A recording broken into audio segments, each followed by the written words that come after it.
திருச்சி பீமநகர் பகுதியில் காவலர் குடியிருப்பில் இளைஞர் படுகொலை செய்த வழக்கில் இன்று காலை ஒருவரை சுட்டுப்பிடித்த காவல்துறையினர். திருச்சி பீமநகரை சேர்ந்தவர் தாமரச்செல்வன், வயது 25. இவர் தனியார் ரியல் எஸ்டேட் நிறுவனத்தில் ஊழியராக வேலை பார்த்து வந்தார். நேற்று காலை தாமரச்செல்வனை பீமநகர் பகுதியில் இரு மோட்டார் சைக்கிளில் வந்த 5 பேர் கும்பல் திடீரென வழிமறித்து அரிவாளால் வெட்டினர். இதில் அவர் உயிரை காப்பாற்றிக் கொள்ள அருகே இருந்த காவலர் குடியிருப்பில் புகுந்தார். அங்கு சிறப்பு சப் இன்ஸ்பெக்டர் ஒருவரின் வீட்டுக்குள் புகுந்த தாமரச்செல்வனை அந்த கும்பல் சுற்றி வளைத்து சரமாரியாக வெட்டி படுகொலை செய்தனர். இதில் அவர் சம்பவ இடத்திலேயே பலியானார். பின்னர் அந்த கும்பல் அங்கிருந்து தப்பினர். ஆனால் இளமாறன் என்ற நபரை மட்டும் பொதுமக்கள் சுற்றி வளைத்து பிடித்து போலீசில் ஒப்படைத்தனர். இந்த சம்பவம் குறித்து பாலக்கரை காவல்துறையினர் வழக்கு பதிவு செய்து விசாரணை நடத்தி வந்தனர்.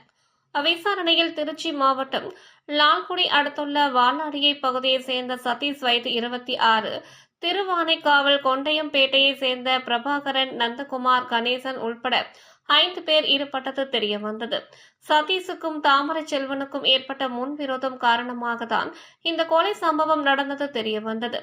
இதையடுத்து கொலையாளிகளை தேடி வந்தனர். இந்த நிலையில் இன்று காலை ஸ்ரீரங்கம் அடுத்துள்ள கொள்ளிடக்கரை வாட்டர் டேங்க் அருகே சதீஷ் பதுங்கி இருப்பதாக ஸ்ரீரங்கம் காவல்துறையினருக்கு ரகசிய தகவல் கிடைத்தது.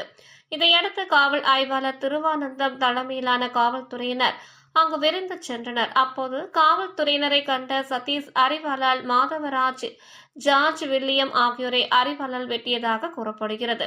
உடனே காவல் ஆய்வாளர் திருவானந்தம் துப்பாக்கியால் சதீஷின் வலது முட்டியில் சுட்டார். இதில் படுகாயம் அடைந்த அவர் அதே இடத்தில் சுருண்டு விழுந்தார்.